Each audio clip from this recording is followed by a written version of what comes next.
शांति।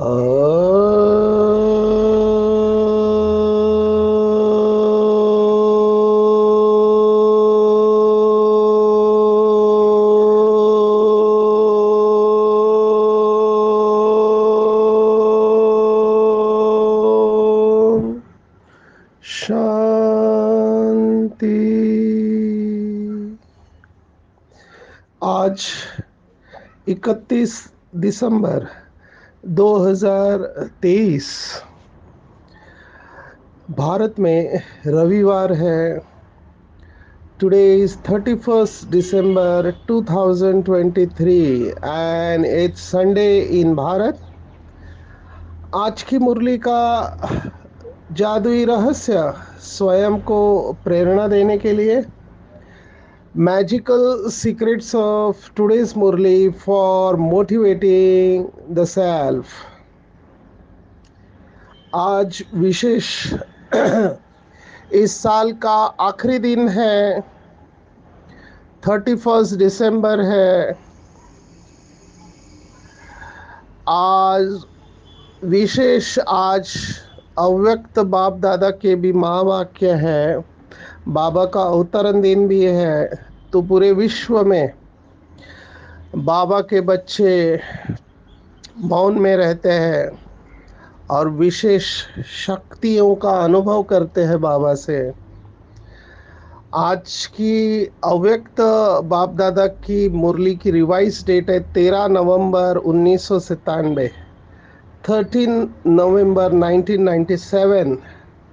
Landmark मुरली है, संपूर्ण अवस्था के ऊपर है।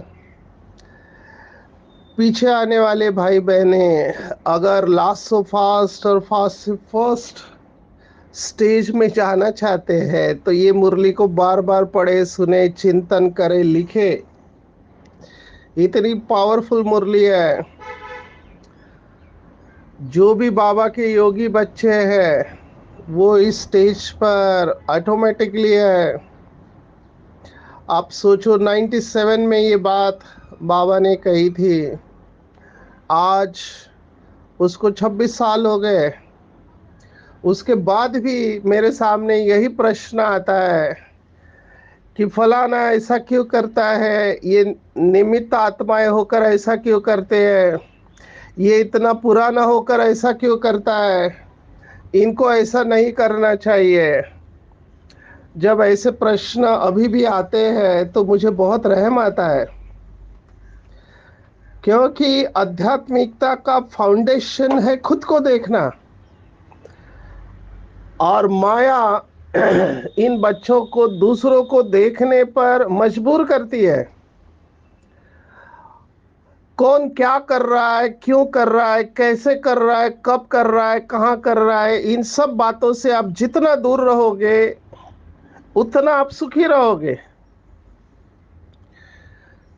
लेकिन ये सब बातें ड्रामा प्लान अनुसार निमित्त बनती है अवस्था को हलचल में लाने के लिए। जबकि बाबा ने बहुत बार कहा है कि ये सब बातें होने वाली है। बाबा ने बहुत बार कहा है कि आपको खुद को देखना है, लेकिन बार बार जितना बॉडी कॉन्शियसनेस में होंगे दृष्टि दूसरों के ऊपर जाएगी और इनको करेक्ट करने के लिए बहुत कुछ स्टेप्स उठाए जाएंगे। मुझे याद आ रहा है स्वामी विवेकानंद के जीवन का अनुभव।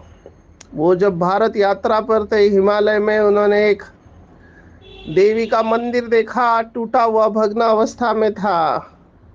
तो उन्होंने वहां जोर से संकल्प किया कि मैं इस मंदिर को ठीक कर दूंगा, इसकी मरम्मत करूंगा। तभी उनको आकाशवाणी हुई कि तुम कौन होते हो इसको ठीक करने वाले, मैं सक्षम हूं। तो उन्हें रियलाइज हुआ कि उनको लग रहा था कि वही सब कर सकते हैं, जबकि कराने वाला कोई और है। चलते चलते अवस्था परिपक्व न होने के कारण कई सारे बाबा के बच्चों में भी ये थॉट आता है कि मैं इन सबको बदल दूंगा, इन सबको ठीक कर दूंगा। प्लीज अंडरस्टैंड, माया वार कर रही है, जबकि बाबा बार बार कह रहा है कि करण करावनहार बाबा है, बाबा का सभी बातों के ऊपर ध्यान है कहाँ क्या हो रहा है। लेकिन जो पीछे आने वाले बच्चे हैं या इमैच्योर है, अपरिपक्व है, उनको बार बार ड्रामा में गलतियां दिखाई देती है। और सूक्ष्म मनोविज्ञान ये कहता है कि आप जिसको देखेंगे, जिसका चिंतन करेंगे, वैसा आप बनते जाओगे। बाबा ने कई बार मुरलियों में कहा है कि दूसरों को देखने की आंख बहुत तेज है। दूर की नजर अच्छी है, नजदीक की नजर कमजोर है। तो हमेशा हमको ध्यान में रखना चाहिए, खुद को देखो, खुद की कमियों को भरो तो खुदा का प्यार मिलेगा, नहीं तो फोकस चला जाएगा। बाबा चाहता है कि बच्चे फाइनल स्टेज में रहे। कब तक? बाबा ने आज प्रश्न पूछा है, कब तक ये प्रश्न या ये जवाब देते रहोगे कि हम तो अभी पुरुषार्थ कर रहे हैं? बाबा को ये शब्द अभी निकालना है। दो शब्द है, पुरुषार्थ और प्रारब्ध। श्रेष्ठ पुरुषार्थ, श्रेष्ठ प्रारब्ध, कनिष्ठ पुरुषार्थ, कनिष्ठ प्रारब्ध। बाबा ने ये बात भी कई बार मुरलियों में कही है। एक मुरली में मुझे याद आ रहा है, बाबा कहते हैं बच्चों को कि बच्चों का त्याग दिखाई देता है। क्या त्याग करते हैं? तो पुरानी दुनिया में रुचि नहीं है, बाहर की चीजें खाते नहीं है, किसी के हाथ का खाते नहीं है, पानी भी नहीं पीते हैं। ऐसे भी लोग हैं, अपनी बॉटल साथ में रख के चलते हैं, सफेद ड्रेस पहनते हैं, बैच पहनते हैं। तो बच्चों ने बहुत त्याग किया है, नींद का त्याग किया है, विकारों का त्याग किया है, परसेंटेज में भले संपूर्ण नहीं लेकिन किया है। तो बाबा कह रहा है कि त्याग दिखाई देता है लेकिन भाग्य दिखाई नहीं देता। यही आज की मुरली में भी आया है। बाबा कह रहा है कि संगम युग की प्राप्तियों की प्रारब्ध का अनुभव खुद को भी हो और दूसरों को भी हो, लेकिन ये दिखाई नहीं दे रहा है। जबकि स्वयं भगवान भाग्य विधाता ने हमको भाग्य बनाने की श्रेष्ठ कलम दी हुई है। और ये कलम, ये जिसको कहते हैं संगम युग का सर्व प्राप्तियों का बैंक, इसी समय खुलता है। लेकिन अहो मम माया, इतनी श्रेष्ठ कलम प्राप्त होने के बाद भी नंबर वार बन जाते हैं। बाबा देखो क्या देख रहा है, भाग्य विधाता बाप अपने श्रेष्ठ भाग्यवान बच्चों को देख रहे हैं और बाबा हर्षित हो रहे हैं, क्योंकि बाबा कह रहे हैं कि सारे कल्प में किसी भी धर्म आत्मा, महान आत्मा, राज्य अधिकारी आत्मा, किसी का भी इतना श्रेष्ठ भाग्य नहीं है जितना हम बाबा के बच्चों का है। और वो भाग्य में लकीर देखते हैं, मस्तक की लकीर, हाथ की लकीर, पैर की लकीर, चेहरे की लकीर। तो बाबा ने ये सभी लकीरों को आज याद किया है। एक बाबा के बच्चे ने तो इसके ऊपर प्रोजेक्ट भी बनाया है। तो लकीर है, नयनों में देखो तो स्नेह और शक्ति की रेखा है। जैसे देवियों के आंखों में स्नेह दिखाए थे, हाथों में शस्त्र है, तो स्नेह और शक्ति की लकीर है।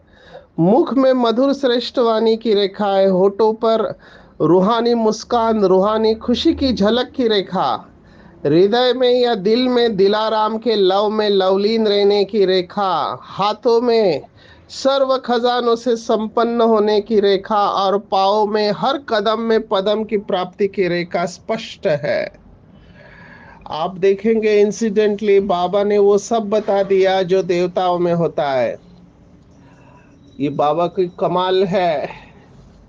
बाबा ने ये हमको बुद्धि दी है। बाबा ने बताया कि देवताओं के हर अंग की तुलना कमल के साथ की जाती है। अभी जो भी रेखाएं बताए, मुख की रेखा आंखों की रेखा, हाथों की, पाँव की, इन सबको कमल के साथ तुलना की गई है। नयन कमल, मुख कमल, हस्त कमल और पद्म कमल। क्यों? क्योंकि जब हम इन रेखाओं में संपन्न हो गए तब हम देवताओं समान बन जाएंगे। तो बाबा ने तो दे दिया, जितना जितनी लंबी लकीर खींचनी चाहो उतना खींच सकते हो। जिसको भक्ति मार्ग में या लौकिक दुनिया में भी कहते हैं कि भगवान छप्पर फाड़ के देता है। अभी लेने वाले के ऊपर है, या ये कलम जो मिली है उसके ऊपर लंबी लकीर खींचना है, उसके हाथ में है। और वैसे तो 21 जन्म की बात कहते हैं, लेकिन बाबा ने साकार में कहा हुआ है 3/4 सुख है। ये तो आखिरी कुछ जन्म हमको दुख का अनुभव होता है, और अभी का जन्म तो सर्वश्रेष्ठ है, देवताओं से भी श्रेष्ठ है। ये जो 21 जन्म है बाबा कहता है, तो उसमें 8 सतयुग, 12 त्रेता, तो 20 हो गए। तो 21वां जन्म अगर देखा जाए तो ब्राह्मण जन्म हो सकता है। लेकिन 21 जन्मों की राजाई सभी नहीं लेते हैं, क्योंकि बीके बनने के बाद भी अगर अधिकारी अवस्था में नहीं है, अधीन अवस्था में है, तो ये जन्म की राजाई तो चली गई। और बाबा ये नहीं चाहता है। बाबा ने कई बार कहा है कि शरीर छोड़ने से पहले मुक्ति और जीवन मुक्ति के संस्कार यहाँ अनुभव करने हैं, क्योंकि वही संस्कार लेकर आत्मा आगे चली जाएगी। और आज बाबा ने वो 2 शब्द इस्तेमाल किए हैं जिसके ऊपर पूरा खेल है, वो है मर्ज और इमर्ज। इमर्ज माना जागृत रहना।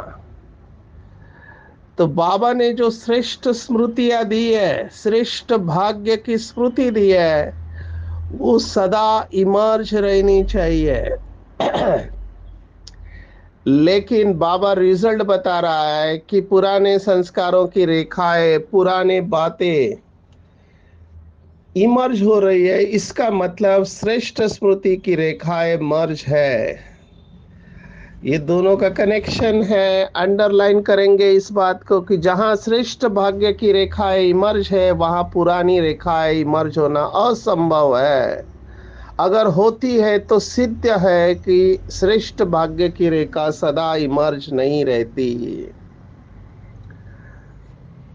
तो बहुत सिंपल है। प्राप्तियों की प्रारब्ध का अनुभव करो। हमको प्राप्तियां हो चुकी है, सिर्फ हम उसे भूले हुए हैं।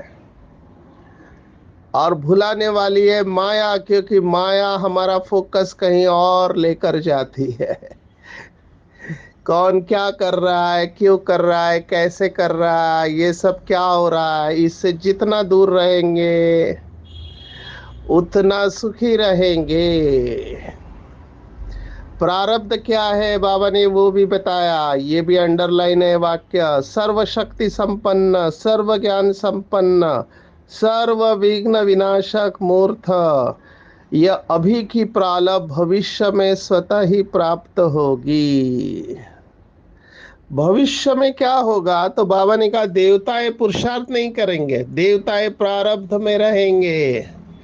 हमको वो अवस्था अभी अटेन करनी है, क्योंकि ये संस्कार साथ में जाएंगे। सर्वशक्ति संपन्न।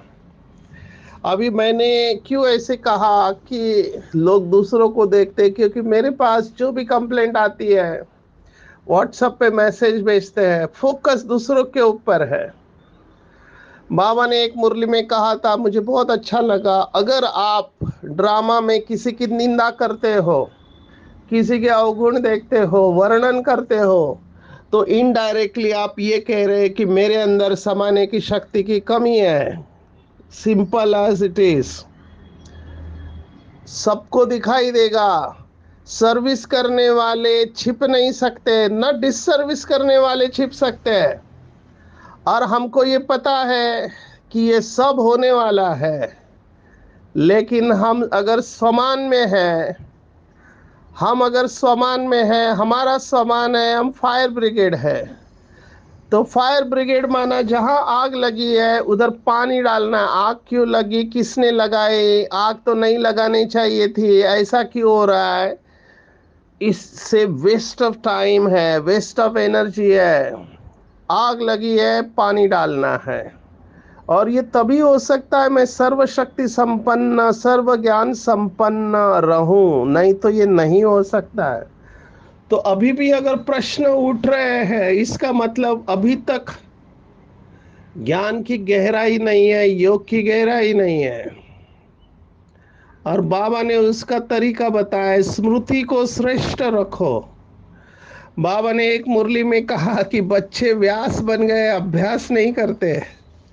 माना कुछ मुरलियां पढ़कर अव्यक्त मुरलियों के नोट्स निकाल कर अपने को ज्ञानी समझने लगते हैं। अब ये इट इज क्वाइट नेचुरल, क्योंकि बाबा इतना नशा चढ़ाता है, बाबा इतनी महिमा करता है बच्चों की। तो ऐसी मुरलियां अगर आप पढ़ोगे तो दिमाग में तो जाएगी ये मुरलियां, और थोड़े समय के लिए लगेगा कि हमारे जैसा श्रेष्ठ कोई नहीं।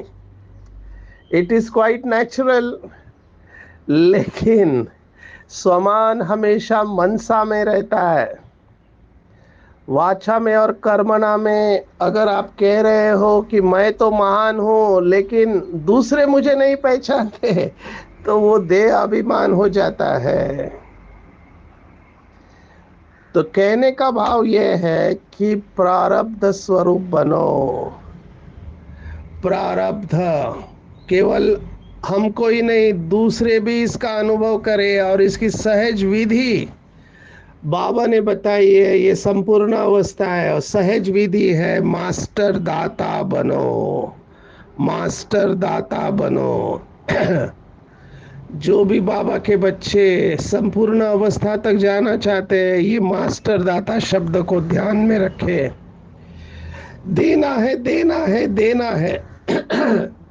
लौकिक में भी भक्त लोग जो होते हैं वो भगवान से प्रार्थना करते हैं। क्या प्रार्थना करते हैं कि हे भगवान, मुझे लेने के लिए नहीं, लेने के लायक नहीं बनाना, मुझे देने के लायक बनाना। ऐसे भक्ति मार्ग में भी कहते हैं। आप सोचो, भक्ति मार्ग में भक्त लोग इसको अटेंशन रखते हैं। हम तो बाबा के बच्चे, ज्ञानी तो आत्मा है। हालांकि एक मुरली में बाबा ने ये भी शब्द इस्तेमाल किया कि बच्चे ज्ञानी भक्त बन गए। है ज्ञानी लेकिन अभी भी भक्ति के संस्कार है। तो मुझे दाता बनना है। दाता बनना ये सीक्रेट है, सीक्रेट है। जितना देते जाएंगे अपने आप आता जाएगा। लेने की भावना रखनी ही नहीं है।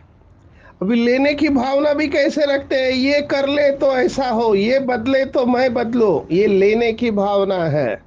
इसलिए मैंने कहा दूसरों को देखना, विशेष करके दूसरों के अवगुणों को देखना, यह है कि वो बदले तो मैं बदलूं, बिल्कुल नहीं। मुझे देना है। और जो बाबा के बच्चे कहते हैं बी के भाई बहनों को क्या दान देना है, ये शब्द भी गलत है। बाबा ने कहा बी के भाई बहनों को दान देना ही नहीं है। वो महान आत्माएं, बी के आत्माएं साधारण आत्माएं नहीं है, महान है, जिन्होंने परमात्मा को पहचान लिया। तो उनको दान नहीं देना है, उनको सहयोग देना है। किसका सहयोग देना है? तो बाबा ने कहा मुझे रहम दिल बनना है, गुणों का सहयोग देना है, शक्तियों का सहयोग देना है। इसके ऊपर चिंतन करना है। बहुत गहरी बातें हैं, समय के अभाव से हम इसके गहराई में नहीं जाएंगे। बाबा की मुरली का टाइटल सुना रहे हैं, अहम और वहम को छोड़कर रहम दिल बनो। स्पिरिचुअलिटी माना रहम दिल, आध्यात्मिकता माना रहम दिल। अभी कुछ समय पहले बाबा ने कहा था लॉ को हाथ में नहीं उठाना है। इवन निमित्त आत्माएं भी लॉ को हाथ में नहीं उठा सकती है, रियल रिवाइज कर सकती है। कल के मुरली में था स्नेह के भंडार बनो, आत्मिक स्नेह की मूर्ति बनो, रहम दिल बनो। बाबा क्या कहना चाह रहा है? बाबा यही कहना चाह रहा है कि आप प्रारब्ध के स्वरूप बनो। प्रारब्ध क्या है? सर्वशक्ति संपन्न सर्व गुण संपन्न सर्व विघ्न विनाशक, यही स्टेज हमारी अब होनी चाहिए। तो मुझे गुणों का सहयोग देना है, मुझे शक्तियों का सहयोग देना है और लेकर देना है, बाबा से लेकर देना है। बार बार जो मुझे पूछते हैं कि हमारा योग नहीं लगता, तो उसका कारण भी यही है। बाबा ने ये शब्द आज की मुरली में इस्तेमाल किया, फ्रैंक दिल। कितने बार हमने देखा है मुरली रहस्य में, जो पीछे आते हैं बाद में सुनते हैं या स्टडी नहीं करते, वो यही प्रश्न पूछते हैं। बाबा ने स्पष्ट कहा है कि बड़ा बाबा छोटे दिल में रह नहीं सकता। अगर बाबा की याद दिल में नहीं रहती तो समझना चाहिए दिल छोटा है, मैला है। तो दिल को बड़ा करना है। गलतियां सबसे होती है और होती रहेगी। जितना योग कम उतनी गलतियां ज्यादा, और सभी को दिखाई भी देगी कि आत्मा से गलतियां हो रही है। लेकिन जैसे बाबा ने उदाहरण दिया, आपके घर में कोई उल्टी सुल्टी बात होती है तो आप सभी को सुनाते नहीं हैं। ऐसे ही ब्राह्मण परिवार में अगर कोई ऐसे बात होती भी है तो हमको समाने की शक्ति को यूज करना चाहिए। बाबा के सामने बातों को रखना है और डिटैच हो जाना है, उस आत्मा को शक्ति देना है, ना कि उन बातों को वर्णन करना है, ना कि अपने गुस्से को बढ़ाना है। कुछ लोगों का गुस्सा बढ़ता है, ये बहुत कॉमन है। अभी होता क्या है, बेसिक साइकोलॉजी को समझ लो। एक्सपेक्टेशन, रिलेशनशिप्स में एक्सपेक्टेशंस होती है। लौकिक में भी ये लोग कहते हैं एक्सपेक्टेशन से स्ट्रेस होता है, तो लौकिक में भी कहते हैं एक्सपेक्ट नहीं करो, एक्सेप्ट करो। ये मनोविज्ञान कहता है एक्सपेक्ट नहीं करो, एक्सेप्ट करो, माना अपेक्षाएं नहीं रखो, स्वीकार करो। बाबा भी वही कह रहा है कि आप अगर ऐसा कुछ दिखाई देता है तो स्वीकार करो, बाबा के सामने रखो और उस आत्मा को सहयोग दो, ना कि वर्णन करो। क्योंकि कुछ लोग ये काम बहुत बेखूबी करने लगेंगे और वो अपना पाप का खाता बढ़ा रहे हैं। अनफॉर्चुनेट है, पर हम कुछ नहीं कर सकते। बाबा ने इशारा दिया हुआ है, ये व्यर्थ का चाल बढ़ाना नहीं चाहिए, इमीडिएट फुल स्टॉप लगा देना चाहिए, क्योंकि ऐसी परिस्थितियां बढ़ने वाली है। बाबा ने स्पष्ट रखा है, स्पष्ट कहा हुआ है आज मुरली में, ये क्यों करता, ये क्यों कहता, ये सोच नहीं करो।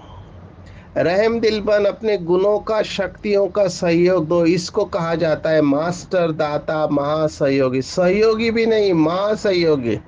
एक मुरली में बाबा ने कहा था सहयोग का नोट देना है। कितनी सुंदर भाषा है, नोट देना है। आप सोचो तो नोट क्या है, सहयोग का नोट। People are not perfect, help them to become perfect, ऐसे लौकिक में स्लोगन है कि लोग संपूर्ण नहीं है, उन्हें संपूर्ण बनने में सहयोग दो। मास्टर, दाता, महासहयोगी बनो। बाबा यही चाहता है। तो चेक करना चाहिए कि मैं दिन भर में कितना मास्टर दाता बनता हूँ, कितना मास्टर महासहयोगी बनता हूँ। डायमंड जुबली पूर्ण हो चुकी है और बाबा कह रहे अभी तक बेदाग डायमंड बन रहे हैं। और कई लोग बाबा बराबर मन की बात पकड़ता है, हम तो पीछे आए हैं, डायमंड जुबली तो दादियों की है। बाबा ने कहा नहीं, यज्ञ की डायमंड जुबली है। जब समय समाप्ति के नजदीक है तो छोटों को, नयों को इतना ही तीव्र पुरुषार्थ करना ही है। अगर ब्राह्मण है तो बाबा ने कहा, क्षत्रिय है तो छुट्टी है, क्योंकि क्षत्रिय हमेशा युद्ध में रहेंगे। क्षत्रियो सो देवता नहीं है, ब्राह्मण सो देवता है। तो ब्राह्मण माना सदा विजयी, ब्राह्मण कुल भूषण, ब्राह्मण कुल भूषण सुदर्शन चक्रधारी नूरे रत्न सदा विजयी रहते हैं। तो चेक करना है, बहुत दिल से चेक करना है। बाबा ने 9 बातें छोड़ने को बोली थी, बाबा रिजल्ट ले रहा है, उसमें क्रोध को बाबा ने कंट्रोल कर लिया। कहा क्रोध का छोड़ दो, 9 लाख का पूछा है, अभी 9 लाख से भी ज्यादा हो गए। मुझे पीछे आने वालों के बहुत सारे मैसेज आते हैं कि वो तीव्र पुरुषार्थ करना चाहते हैं। देखो हमारे हाथ में है, निराश नहीं होना है। पीछे आने वाले बिल्कुल निराश नहीं होना है, क्योंकि माया किसी को छोड़ेगी नहीं। पीछे आने वालों को बहुत मेहनत करनी पड़ेगी। बाबा ने कहा कोई विरला ही पीछे आने वाला माला में आएगा, पर उसके लिए बहुत अटेंशन रखना पड़ेगा। पूरा खेल अटेंशन का है। क्या करना है? बाबा ने पहला बताया मास्टर दाता, दूसरा बाबा ने बताया कि आगे चलकर ये सभी सेवाएं बंद हो जाएगी। कौन सी सेवा? वाणी संबंध संपर्क। और केवल एक ही सेवा रहने वाली है, मनोबल सी सेवा या मनसा सेवा। मनोबल की बेहद की सेवा, बेहद की वृत्ति मनोबल द्वारा विश्व के गोले पर ऊंचा स्थित हो, बाप के साथ परम धाम की स्थिति में स्थित हो, तो थोड़े समय की भी ये सेवा कई गुना ज्यादा प्रारब्ध देगी। पीछे आने वाले इसको अंडरलाइन करेंगे। बहुत इंपॉर्टेंट स्टेटमेंट है। बाप के साथ परम धाम में बैठ जाओ। अब ये मुश्किल है, लेकिन कोशिश करना है। जितना हम बेहद में रहेंगे, बाबा के महावाक्य अंडरलाइन करने जैसे है, बेहद में जाने से हद की बातें स्वतः ही समाप्त हो जाएगी। मनोबल सर्वश्रेष्ठ बल है, उसे यूज नहीं करते हैं। जो आदि में हुआ वही अंत में होगा। शुरुआत में मनोबल की सेवा ने चमत्कार दिखाए। बाबा ने कहा वही मनसा सेवा के फलस्वरूप की आत्माएं आज भी फाउंडेशन है, अंत में भी यही होगा। और जो आत्माएं आएगी समय अनुसार, कम समय, मेहनत कम और ब्राह्मण परिवार की वृद्धि करने के निमित्त बनेगी। शुरुआत में ब्रह्मा बाप को श्री कृष्ण के रूप में देखते थे, ऐसे ही अंत में भी होने वाला है। अनन्य बच्चे भी देव रूप में साक्षात अनुभव होंगे। इसलिए छोटी छोटी बातों को छोड़ो, छोटी बातों को छोड़कर अब ऊंचे जाओ, बेहद में रहो और विजयी रत्न बनो। ये सब होने वाला है। लोग गलतियां करने वाले हैं, बीमारी तूफान लेकर आएगी। शरीर का कोई भी कर्म भोग भोगना का अनुभव नहीं कराता है। मन में कोई रोग होता है तो रोगी कहा जाएगा, अगर मन निरोगी है तो सदा तंदुरुस्त है। ये सभी योगियों ने करके दिखाया, जितने भी योगी होके गए हैं। सिर्फ शेष शैया पर विष्णु के समान ज्ञान का सिमरन कर हर्षित रहो।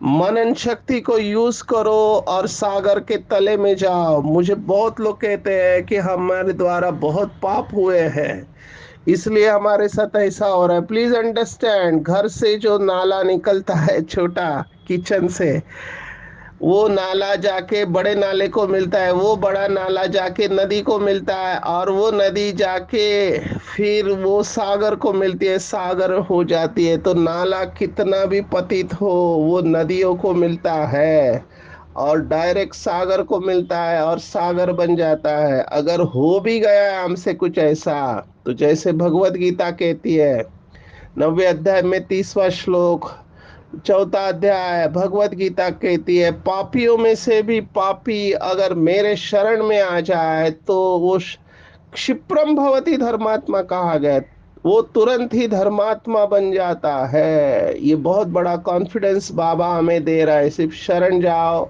मन बुद्धि से समर्पित हो जाओ, सागर के तले में चले जाओ। ऐसे कर्म योगी कर्म भोग पर विजय प्राप्त कर लेते हैं। और हिम्मत रखना है, साहस को साथी बना लो, तो कोई भी आपको रोक नहीं सकता है, आपको सफलता मिलनी ही है।